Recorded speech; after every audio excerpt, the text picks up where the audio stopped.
and welcome to episode 17 of Let's Talk About It. I am your host, the DiDi DiDi Skky, coming to you live from my hotel room.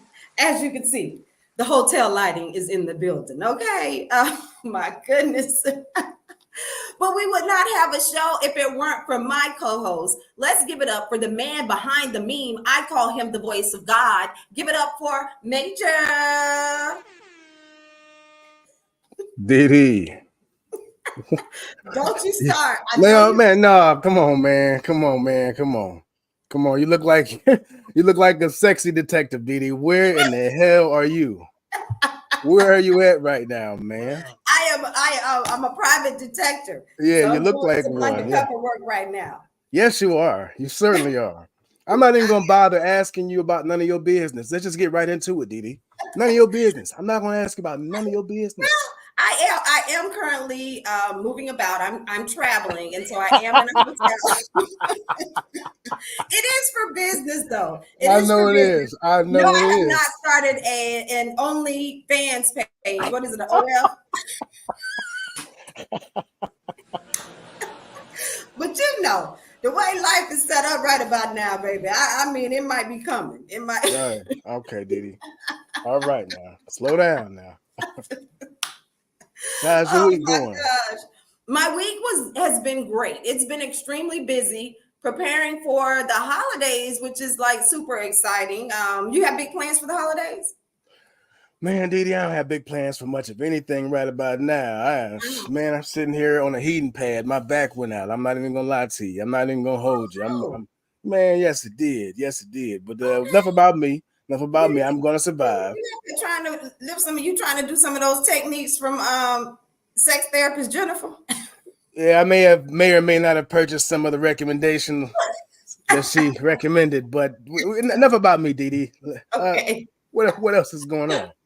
Well, listen, today's episode is going to be off the chain, of course. We have no other than reality, personality, author, businesswoman, Miss Wynter Patterson is in the building. And I'm so excited about it because I feel like Wynter is like one of my best girlfriends, and we've never met. This would be my first time meeting her, but we've been in touch and engaged on social media so much I just feel like she's just one of my good girlfriends. So we're about to have a girlfriend chat. We're getting ready to get into it. We're going to talk about reality, relationships, career, business opportunities, and self-care, which is also very important. So I'm super excited about today's show, but we're also going to go into I Hate the Net. One of my favorite features on the show, because there's been a lot of stuff trending, Maejor. There's some foolishness going on right about now. So we do need to discuss it. There's a lot of foolishness out there. Yeah. Oh my absolutely. gosh. So we're definitely going to get into that. But listen, we want you to like, share, and subscribe. Like, share, and subscribe to the podcast. Go on over to our YouTube. If you are catching me on my Facebook channel, don't do it right now because we never want you to leave the show because you'll miss something. It's always something good happening here. So don't leave us now. After the show, hop on over to our Facebook channel. To our YouTube channel and like, share, and subscribe to that channel. It's always great content. We give out, prizes, and plus the holidays are coming up, so we may have some things to give out loud. You don't want to miss that. And we also are streaming on your favorite streaming platform. So if you don't have a chance to catch us now, if you have to go, and maybe go into work or you're busy, you got some, athletic things happening, and you just want to listen to the show, you can absolutely do that as well. And I think we have some folks already in the house, right, Maejor? I want to do some shout outs because I'm always so excited for those who join in and hang in here with us. And listen, Wynter is here to engage with you as well. So all of your questions that you have, go ahead and post them. If you just want to give us a comment, do that as well. Shouts out to Rachel in the building. Yours truly, April, is in the house. Shouts out to Levi Q. Hey, Leah in the building. It's so good to have you guys here with us tonight. Oh, my goodness. I'm ready. I'm excited. I'm ready to hop on in. You ready? Oh, I'm ready. I'm ready, DiDi. Do you have some questions, Maejor? Because I You have just one or really, two. I have one or two that okay. have been like, really egging me on. And so I'm gonna ask those questions if I can work up my interviewing prowess, DiDi. I'm gonna make you proud today. Your interview prowess. I'm gonna make you extremely proud. Okay, Yes, ma'am. okay.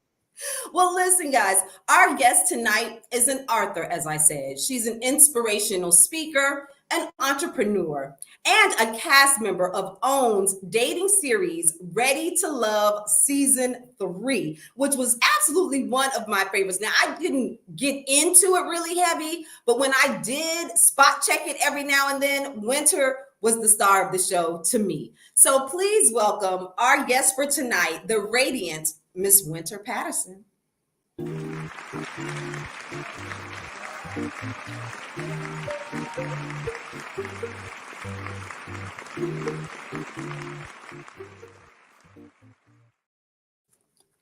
hello. Hey, beautiful. Hello, thank you for having me. Absolutely. Thank you for being here. Now, Wynter, as I mentioned in the opening, I just feel like you are just one of my, do you get this from other people? I don't know if you engage with all the other people like that. I just feel so personable. I feel like you are just one of my good girlfriends that, you know, we just don't live in the same state but we communicate and engage with each other, but we never met. But this is our first time. Like if I saw you, it would just be like, oh, hey, girl, girl, you want to go? Yes. Hey, girl. Hey. I mean, it is so awesome to have you on the show. So let's hop on in to this good conversation. First, tell us a little bit about your background. Of course, we got to get introduced to you worldwide as a cast member of Ready to Love, but give us a little bit of your background. Where are you from? Actually, I was born in Grand Rapids, Michigan, but I was raised in Houston, Texas. And I am so H-Town. Like I am Houston, ride or die all the way. Yes. I'm a Houstonian. I have over 19 years working in banking, coaching, consulting, and developing entrepreneurs. And so that's what I do. That's what I was doing when I started on Ready to Love. And that's what I do now. And it's been a blessing. Ready to Love opened so many beautiful doors and allowed me to expand like my speaking and my talk show. And it's just been a really, really great thing. So yeah, that's me in a nutshell. Absolutely. Yes. I because now was that particular show, was it housed in Houston? No. So we were out of all the seasons. Now there have been many, many seasons now. We were the only season that we were in quarantine during that time. So we shot our season in the mountains. Oh, got you. Georgia somewhere, like tucked off in the mountains. It was beautiful, but we were living in a bubble. Wow, wow. Now, how did you get cast for the series? Were you really believing or with the understanding that, hey, this is an opportunity? Were you presented with that? It is a dating reality show. It's a dating show, and they were looking to, you know, hopefully match a couple at the end. Were you going into it with the idea that, you know what, I might find Mr. Right here? I was, but the truth is, when I got the call, I had never seen the show. So I literally, what happened was a good friend of mine got interviewed, and he was going to get on the show. And he was like, you know, I have a friend that you really should meet. And that's what he told the producers. The producers called me. I was like, okay, well, let me see. And I binged the season overnight.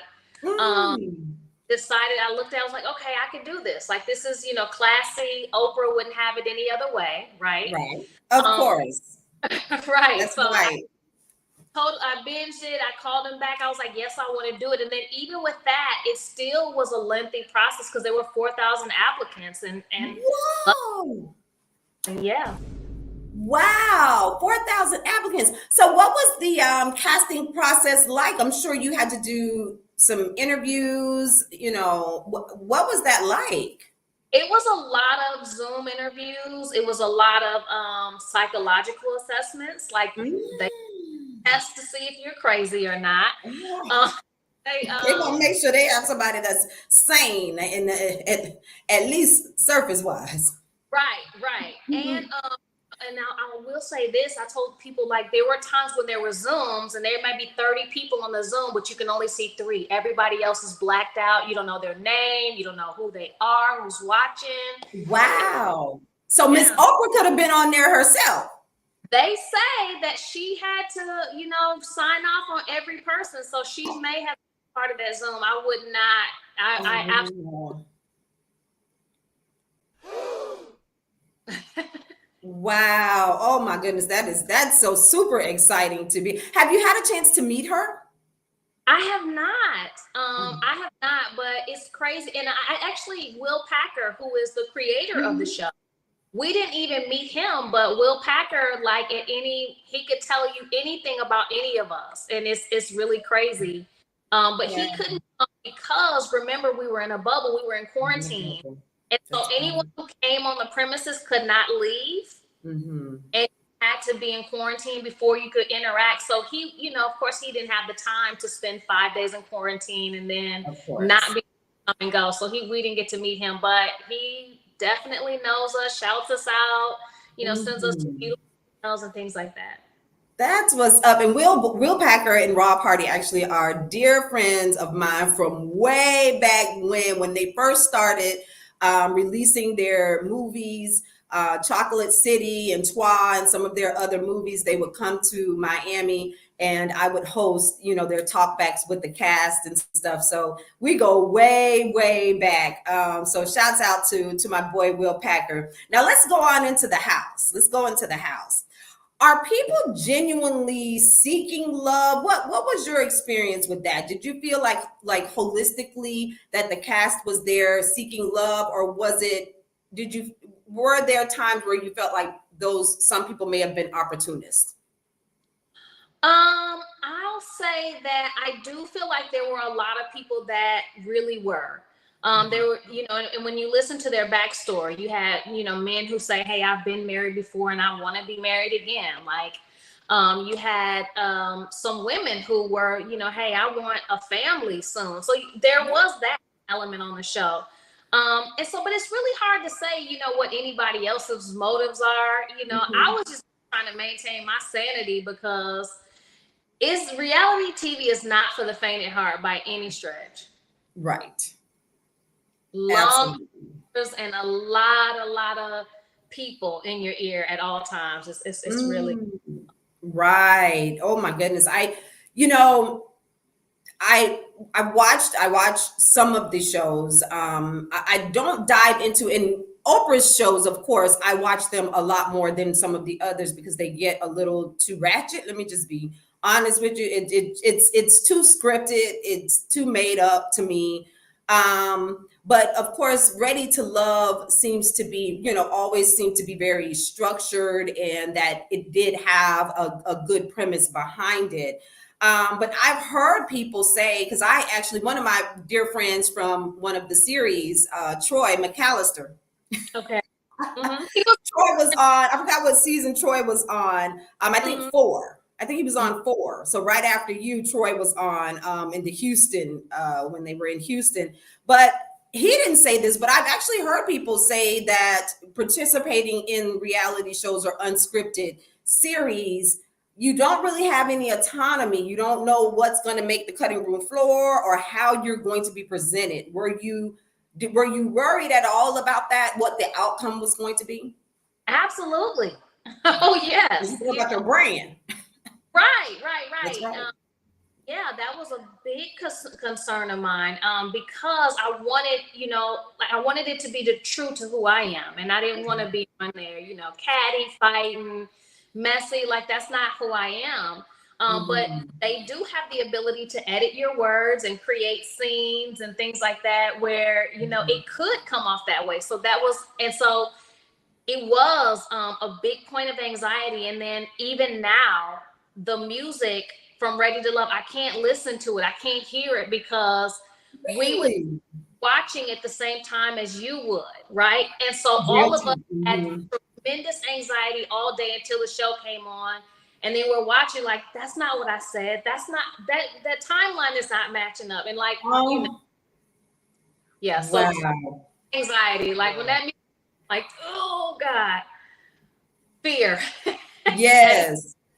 Oh my mercy. Oh, and that's why I've said on this show before that a friend of mine was doing the casting for before it became Love and Hip Hop Atlanta, and I just moved to Atlanta from Miami. And of course, the premise and the makeup of it was supposed to be about, of course, people in the entertainment industry. And I went in for the casting, and Mona started asking me all these personal questions. I was like, oh, honey, now I'm not going to be able to tell you all of that. I can't put myself, like, I would never dare do that. Like, it just was a lot. And so I can only imagine what that had to be like you said, waiting for every show, to see what it was going to be like. It has to be something else. So kudos to you for going through it like a champ, but like a diva. I mean, you never let us see you sweat. You always looked beautiful, and you always held your own. You always was respectful in it. Who out of all the cast members did you really bond with in terms of, a possible partner? Who did you think maybe would have been a mate of yours? Okay, so I'm seeing that you didn't watch the show. You said you didn't, but I actually won the show with right. Tony. Yeah, wait, hold on now. Let me. You won. No, but you know what? You said you only caught a little bit, so I got right. But no, so I did. I matched with Tony. We were the final two couples, so we, technically won. And I'll say this: as much as people are like, oh, it's fake, I'll tell you this: when we left, because we had to fly back, and so by the time we left, it was only the last two couples, right? And we had to fly back to Houston from Atlanta airport because the closest 3 hours away. But we were walking through the airport, holding hands, like we're starting this new chapter. Oh my God, we made it! It's so. And then we got back, and reality kicked in, and it just didn't kind of work out how we wanted it to. Wow. Well, like I said, I watched at it, but I never saw the ending that I felt like, I know that you were in, the finalists, but I didn't remember that you actually won and you and Tony partnered, because is Tony Anthony? Yes. Okay. And that you guys actually partnered. But what was it in the transition when you got home? Was it like that honeymoon phase? Because that happens in dating. It's all hype and it's exciting, and then you get to reality. You get to see, how that person reacts in certain circumstances, or under pressure, or how their day is really going because you're engaged with each other so much. What was the point for you guys when you got back home? I think you hit the nail on the head. It was, kind of coming out of the honeymoon phase. Like, we have been on this bubble on a resort for over a month. And now we get back and like, okay, what do you do? Oh, you like this? I don't really like that. Well, you like this, and so it's like, now back to reality, we started to see like, okay, well, on the set, it was a lot of fun, because we're doing this for the first time. Every day we were going to the pool. Every day we're going to the lounge. So we had a lot of time to just play and have fun. And then Houston, it's like, okay, you work when? What do you do? What's going on? And it just didn't align. Now, have you met? What's your circumstances now? Have you met Mr. Right yet? You know what? I'm seeing someone, and we'll see. They did an update with me, and he's still kind of being interviewed. He's still going through the phase. The interview phase. Right, because like when you understand your value as a woman, you take a little bit slower. You're more discerning and more, okay, yes, you did great last week, or yes, I had a great time, but I'm still checking you out. Let's see if it's consistent. Right.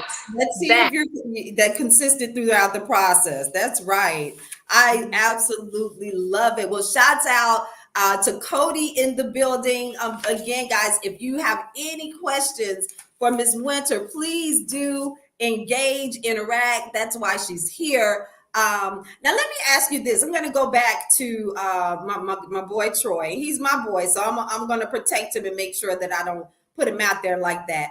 But for him, I know that he, after the show, there were rumors kind of trending that when it was time to go to that person's, home or whatever, that he did not use his own personal house. Like he was like kind of, placing things and doing things that weren't necessarily true.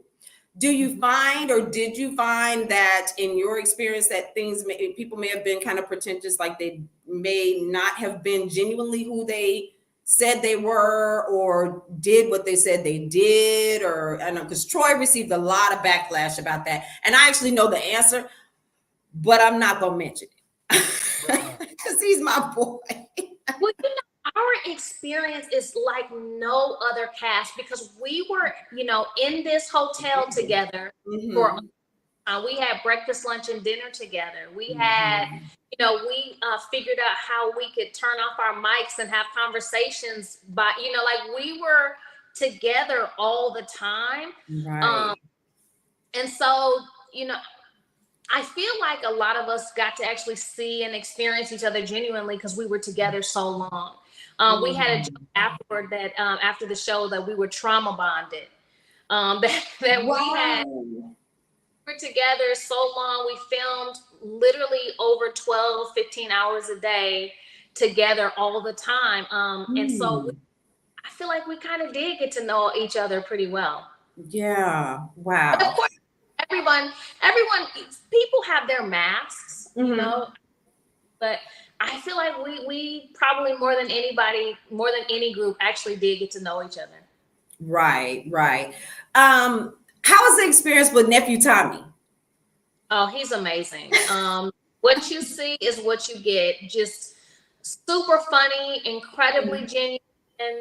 I have only good things to say about Tommy. Just Yes. A1 guy. Yeah. So for those of you who may not know and have not caught the show, nephew Tommy is the host of the show, and he brings a lot of, I believe that he brings a lot of passion, knowledge, because he's married as well. Just insight, and so shouts out to nephew Tommy. Have you met do you watch any of the other series, and have you met any of the other cast members? I don't. I feel like I don't. After my season, I was kind of traumatized because I remember every Friday us sitting on the, biting our nails, waiting for 7 o'clock to watch what they were going to put on the screen. And so it brought so much anxiety that after that I was like, okay, I'm not watching the show. But occasionally, like when they have like a special or something, I'll pop in or something like that. But not too much. Love some of the people from the earlier seasons though. Okay. Love Child says reality TV producers use a combination of alcohol and manipulation tactics to get the shot. That sounds more like Love and Hip Hop. Right. But we didn't have a whole lot of alcohol. Like there was some, but we didn't have like tons of alcohol around like the other shows. Because remember, this is Oprah Winfrey Network. So this is exactly. So there's going to be a level of class, even with what is her show? Marriage Huntsville, her other reality shows. They have their debates and arguments, but it's always just very well structured. It doesn't get, nobody ain't shaking the table like 𝐾𝐤𝐿 or throwing bottles at each other, anything, right. Like pulling out nobody weave or hair. So, oh yes, it's definitely. And if I did decide to do a reality show or a show, I would definitely do something on OWN, because again, just the standards and the quality of the show. So let's go ahead and transition to your passion of helping people transform spiritually. What does self-love and self-care mean? And what are some of the tools one can implement in their lives? That is an excellent question. Yes. Self-love to me it's not this thing that people think it is on social media. Like on social media, self-love is I took a good picture, hashtag self-love. Right? Self-love to me is gritty. It's really loving the ugliness of yourself, accepting all of the things that are right or wrong in your life, accepting your good, your bad, your ugly, your ups and downs, accepting responsibility for where you are in your life. It's things like that. That's really self-love, and you really stretch your self-love muscles when you get into a situation where you really face facts and you really say, I messed up, but I love myself completely right now. Like I really messed up, but in this present moment, I am so proud of who I am. Yeah. Oh, that's good stuff. That is yeah. So that's a big part of self-love. I think ways that you can love yourself. A big thing is meditation. I think journaling is a great way to love yourself. Like putting those thoughts on paper is huge. Spending time alone. Like I think if you really love yourself, you got to be comfortable being by yourself, because you face you, right? Spiritual practices like that help you to love yourself, and then rest. That's something I'm working on. I don't, sometimes I'm like you. I'm flying, I'm doing this, I'm doing that, but rest is a big part of self-love as well. Yes. I'm a pretty spiritual person, but as we grow in our spirituality, there are things that we start to, or should start to do to help support us in that. And so, of course, going to church and things, I would do those things because I grew up in that. But during the pandemic, I needed something else. Like I wanted to implement something in my life that was going to give me a level of peace beyond understanding. I wanted to be able to implement the word and also be able to implement some techniques that will help me, throughout my day to get me from out of my mind. Cause I'm an overthinker. Like baby, let me tell you something, Wynter. I'm going to write the press release, the post release. I've written the title and everything ahead of time. Like I'm one of those people that just think that much. I'm already thinking of what next, what's going to happen, or what's going to be the ramifications. I'm so deep in that, and so I find myself like I just wanted to just say, okay, despite what happens, despite my trials, despite my tribulations, despite my failures, even with my wins, how can I just have peace so I'm not thinking so much? And meditation was definitely one of the techniques that I have, implemented in my life. And I so live by that now. I wake up in the morning and I meditate. And that's a time for me. And, my God, I meditate to him, but it's just a time of peace. And it literally sets my day. It sets my day. Yeah, absolutely. It is the foundation. I always tell people, if you're going to maintain your sanity, or especially your spiritual sanity, you have to get quiet and meditate. Ooh, yes. I love that. You have to get quiet. Yeah. So you can hear and you can listen. Maejor, can you put Levi's comment back up? I think I saw. Okay. Levi Q said, how important is affirmation in self-love and why? Oh, that's perfect. Perfect question. So affirmations are extremely important because we have these programs running in the background at all times, due to people who have spoken carelessly over our lives, right? Due to people who either knowingly or unknowingly have spoken things to us, right? Or the way that we interpreted situations. We have all of these things that are telling us, okay, I'm not good enough. I'm argumentative. I'm talkative. Like all of these things that are telling you who you are, right? But when you decide to affirm yourself and you affirm the truth, right? You affirm your power, your wisdom, that you're the head and not the tail, you're above and not beneath. Like when you start to affirm that I am wealthy, I am kind, I am courageous, like you're rewriting those programs that are running in the background. Oh, yes, absolutely. Absolutely. Deborah said, amen to that. And yours truly, April, said, affirmations are something I love to do in the morning. And again, pairing those affirmations with your meditation, speaking those words into existence. Again, techniques that I certainly live by. What's up, Major? Real question, yo. So we talking about affirmations, right? How do you get over the feeling of like the first time you do it and you feel silly, like talking to yourself, like and speaking positive, like you never done it before? So now I feel kind of silly, like you are healthy, you are wealthy, you are wise, you feel stupid. How do you get over that? You know what? If you the key to affirmations is getting to the point where you actually believe what you're speaking, right? Because initially, when you speak it, you don't believe it. It's like, okay, I am wealthy, but my bank account says otherwise, right? Exactly.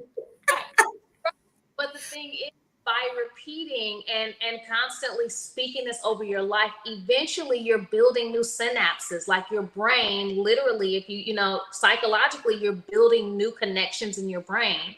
And they will start to take hold as you believe, as you continue to speak. So yes, I know. And it's also difficult when you're affirming and you like literally, like I said, every circumstance is saying opposite. But if you just keep going, keep affirming, keep speaking it, you're going to start believing it. And as you believe it, you're going to start to see it.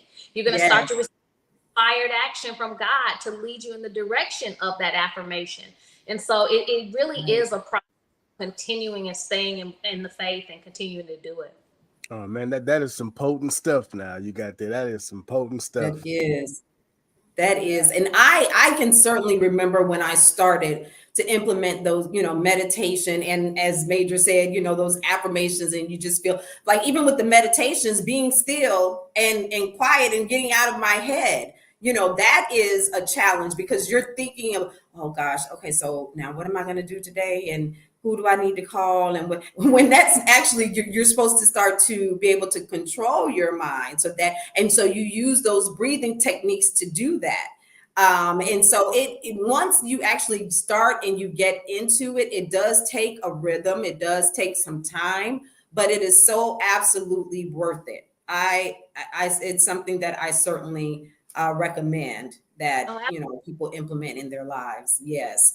How does one's mental health impact their physical bodies, as well as like their careers and their abilities to achieve goals? How does mentally affect all the other things in our life? Oh, great question. Your mental affects everything. Like what you see around you is an actual picture of what you've been thinking. Right? Like I remember a mentor told me that a couple of years ago. She was like, what you see is a product of what you have been thinking. If you are in an environment that is cluttered, that is all, then that means, your thoughts are probably cluttered. If you're repeating the same day over and over again, that means your thoughts are not changing, right? You're not growing, you're not expanding.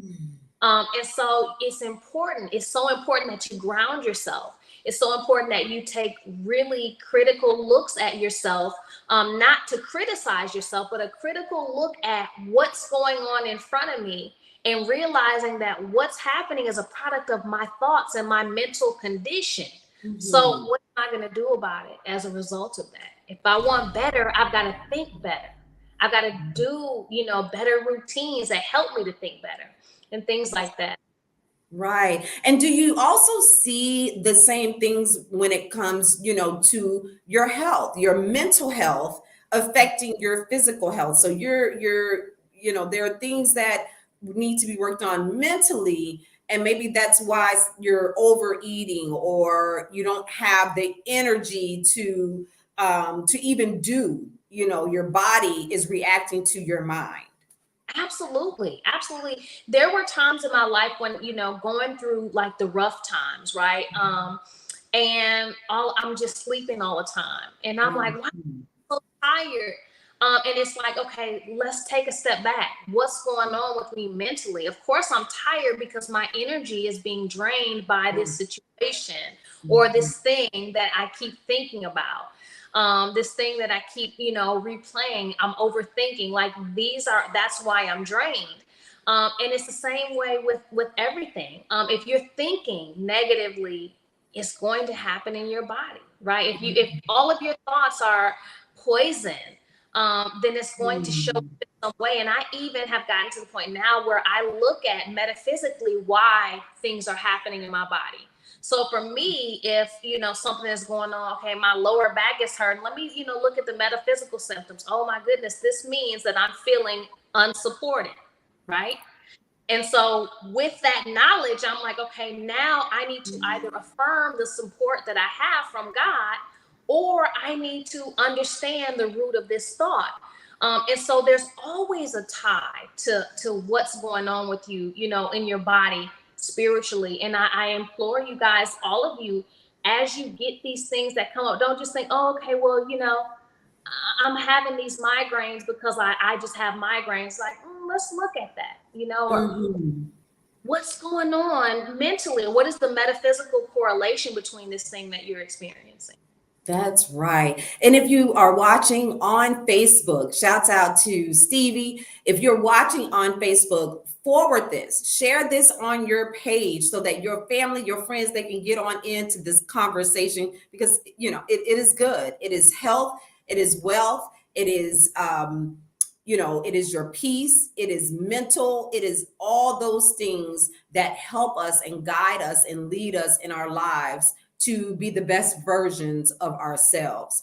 Now, Wynter, you mentioned that I read in your bio that your personal journey to overcome unresolved trauma and self-doubt is what kind of led you to these practices and to your book and to your self-care abilities, sharing those things with the world as well. What were some of those things kind of in your life? And then what was the light for you that triggered the change? What was that thing that said, okay, I can't be this way anymore. I can't let that weight hold me down anymore. What was that transition for you? Because I know in my life and even in my friends and with family, we may recognize what the issue is, but we don't know how to make that change. So what was that for you?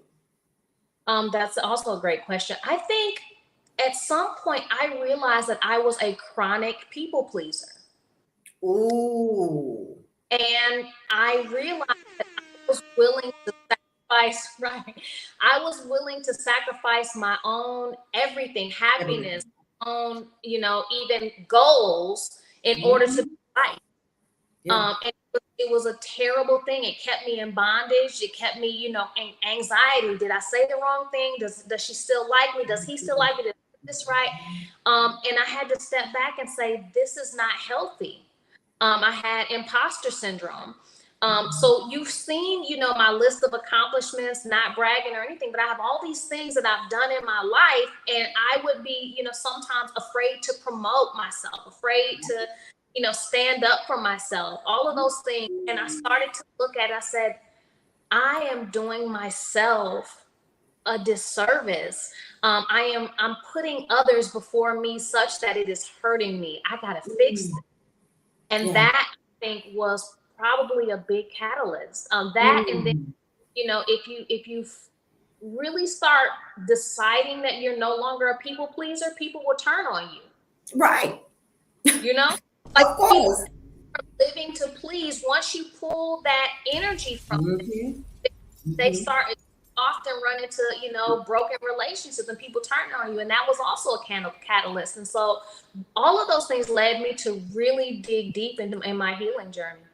Right. And then, so for you, how did you become okay with letting those things go? Because those are the things I believe that because we don't want to lose people or upset someone, you know, from a chronic people pleaser right here myself. And I have definitely worked on those strategies and putting me first, you know, in ensuring that I am, you know, at the forefront of what's needed. When I can't continue to be the garbage can. You can't continue to dump things. You know, if I'm not well, I can't be well for anyone else. And so, you know, how did you set the boundary, but then be okay with setting the boundary? Because we'll set the boundary and then get scared and start taking it back. Like, okay, I was just playing. Go ahead and call me with your problems, girl. Right. Right. And, you know, it's not easy. I would say that when you decide to stop being a people pleaser, when you decide to shut the door on relationships that are draining you, it hurts. Like I shed many tears, and, you know, I'm like, God, really? I gotta let this person go, God, for real? But you know, and I'm bargaining, like, God, well, maybe we could just, and God began to show me, it was like, so what happened was, you know, God showed me, I held on a little bit too long, and then it started to become overt, right?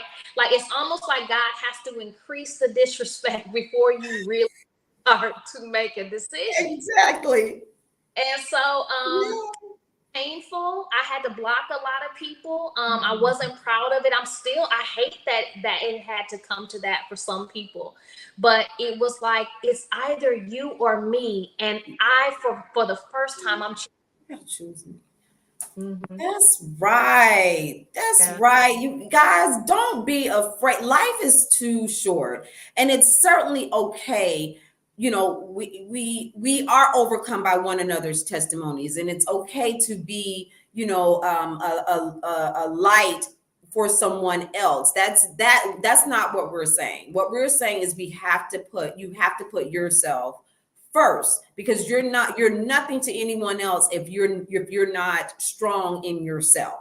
And so Brandy says it's so hard to change some of these old habits that are the core of who we have been forever. Oh my gosh. You know, healing is ugly and painful. I would, you know, that's your book title. Healing is ugly and painful. That's your next book. You know what? Write that down as soon as we get off. But yeah, healing is hard. It's hard to say goodbye to some things. And then I'll give you this nugget. I'll throw this out there because I believe you could probably relate to this, DiDi. What about when you have to walk away from someone who didn't overtly do something, but you just know that season is up? Right. That's painful, right? Because it is. What you did, I can just tell you that my spirit is no longer in alignment with you, and I don't feel comfortable, and I don't feel safe, and I gotta stop answering your calls. Right. Out with you, and that is extremely painful. Loving someone from a distance, you know, loving someone, and we're not referring to, you know, relationships. We're talking about friendships with girlfriends, family members, some energy, some toxicity, some things you have to love. Some people require for you to transition and love them from a distance. It's not that you are being facetious or that you have become grandiose or anything like that, but sometimes it requires that. And it is hard. That is hard. Oh yeah. Especially when you pinpoint exactly what they did. Right. Yeah, definitely. So tell us about the Creator Springboard course. Yes, thank you for asking. So yes, I created a course. I have over the years done a lot of, high ticket coaching programs for entrepreneurs. But I wanted to create something for people who are like, okay, I want to use my gifts, I want to live in my purpose, but I don't know where to start, or I don't know how to do it. And so the Creative Springboard helps you to narrow down how you can monetize your gifts. And then if you want to create a digital course, you have a whole course that helps you to build a course from scratch. Oh, I love it. I love it. And so if someone is interested, how do they participate?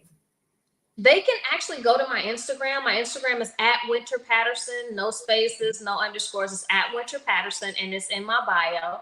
And it's an easy register. I actually support all of my students, so you're not in it alone. You're actually going through it with me. Well, you have my support weekly, where I'm checking in. Hey, how's it going? We're doing weekly Q&As. So there's a lot of growth that happens in the academy. Oh, absolutely. I have to check that out. So what's next for you, Miss Wynter Patterson? Many things. I'm just, I know what I have put out, into the universe. Like, God, this is what I want to happen. This is what I want to happen. And the beautiful thing about growing in self-love and growing in your faith is like, that it's going to happen, right? That's right. Right. So I have a couple of things that that I've been putting out there, a couple of producers and things I'm talking to, and a lot of things going on. And I'm just going to wait and see, and it's going to be good. That's all I know. I don't know what it is. But it absolutely is. I touch and agree with you on that, my sister. It is going to be good. It is 2024. It's just going to open up a window. God is going to open up a window and pour that blessing out, and so it's definitely going to be good. I touch and agree with you on that. But thank you so much for taking time out of your schedule to be with us tonight. It was absolutely beautiful speaking with you. Thank you so much. And this was good. Like, I'm going to go back and watch this and share it, because I think you asked some great questions. We talked about a lot of good things. And yes. Conversation. So thank you. Absolutely. Thank you. Look, my girlfriend, my virtual girlfriend. Right. If you're ever in the Atlanta area, we must connect. We have to get together live and in person. Absolutely. And right after Ready to Love, I was in Atlanta every other weekend. So I got to get back to that. We're going to hang out. Okay, we'll plan that. Okay. Well, again, thank you so much. And guys, you know that you can connect with Wynter on her social media platforms. You can check her out there. You can also get the link to her Springboard course and all of that. Have a beautiful night, girlfriend. Thank you. You too. Pop Shots ATL is an amazing 360 photo booth and event photography company that knows how to capture memories like nobody else. Their 360 photo booths are sleek and totally customizable with props and backdrops that'll have your guests flexing for the cameras. And check this out, y'all. They have a social media sharing feature that lets everyone show off their pictures and keep those memories alive long after the party is over. Pop Shots ATL takes exceptional care of their customers and pays attention to every little detail. So if you're looking to add some serious fun and unforgettable vibes to your event, Pop Shots ATL is the perfect choice. For more information, visit popshotsatl.com. That's popshotsatl.com. Pop Shots ATL. And now, guys, one of my favorite segments. I hate the net. Yeah, DiDi, oh boy. I hate the internet. So many stories trending. It's too much. I don't know which order you have everything in. So Maejor, you go ahead and introduce the topics and we'll talk about them, because I'm not sure how you have them lined up. Yeah. So the one thing on here, man, that I have seen is the couple where the girl found out old buddy was cheating. I guess his fiance and old buddy is like having a meltdown. And Yeah, this has been all over social media. Right. We should have asked Wynter about this. You know what? It was just way too many things. So the backstory Right to there, this. cough. Oh, this. Unreal. Yeah. So the backstory for those who have not seen this trend, and I don't know where you've been if you haven't. Dude obviously got caught cheating. Okay, but not only did he get caught cheating, the girl that he was cheating with, he got her pregnant. And so this is him telling his main girl that he done got somebody pregnant, but he is literally having a tantrum. What? Because I'm just got to think about it like this. So you imagine how much he cares, though. If he's willing, if he's going to have a tantrum, imagine how hurt he is. Because it's about him. Imagine how. In the shower, right. getting wet. Oh, for real, gosh. think about it, man. Think about that. Think about that, DiDi. How much could you really blame a man after you see this? This right here, that should have been his get out of jail free card right there. She dropped the ball. Thanks. She dropped the ball, DiDi. She dropped the ball. When this man hit that shower like that, look at the agony in his face. The agony in his face. Right. Yeah, I'm sorry. But yeah, fellas, for real though, real life fellas, man. If we out here acting crazy, if we out here doing the wrong thing, guys, and it catch up to you, just own up to it. It is what it is. Take your lumps and keep it moving, man. You know, ain't no reason to do this. Don't do this. Just don't do this. Please don't, because it either way, you know, some clothes are getting packed and you are getting the hell out. Bye, boy, with all of that foolishness, and you go kick and scream at her house, your baby mama, your new baby mama. Okay, well, I can't deal with it. And then you got your old buddy that's talking about the two twins that got married. I was really confused about what I'm looking at here. I still am not sure as to what I'm looking at here, man. This was one of my favorites. I'm so happy that you two brothers have found love and you both married each other, but I guess nobody told y'all that y'all look exactly alike. Y'all are identical twins, and I find this union to be somewhat narcissistic and vain. To marry a person that looks exactly like you, to wake up every morning and look at yourself. And I know y'all just look at baby, you look good. Baby, you look good. You look good. Look, call me, man. Y'all call me. But I love y'all, man. Call me. Yeah, he's crazy for that. Oh my gosh. Y'all, this was one of my absolute favorites. And comedian LeVar Walker, his commentary was number one. It was, I mean, this particular marriage of the two men, their union or whatever, everybody was, they're twins. They look just alike. And so I have a question. Yes. No, it's in that situation, is the union half as beautiful or is it twice as beautiful? Right. Think about it. Baby, is it half? Good. Right. You look good. You married yourself. He said, I find this union to be rather narcissistic. Yeah, that was funny. That was funny. Oh my goodness. Well, I don't know if we have this clip, but I definitely got to have to speak on it a little bit. And I'm not really going to speak on it, but I'm just going to say, because it's trending. Will Smith and actor Dwayne Martin, there is a gentleman who said that he used to work for Will Smith, and he went on a show with a television host named Tasha K, who Tasha K actually owes Cardi B some money. Cardi B sued Tasha K for spreading false rumors, right? And she sued her and won for defamation. And she owes Cardi B millions of dollars right now as we speak. But nonetheless, so Tasha K brings on this guy, I think his name is Brother Bilal or something like that. Yeah, I saw that. He's like supposed to be his friend or something, long-term friends. That he's long-term friends. He's actually in Will Smith's book or whatever. But this gentleman claims that he walked in on a set that Will was filming and Dwayne Martin was there, that he walked in on them engaging in a sexual act. Now, I want this guy on the show. He need to come to Let's Talk About It.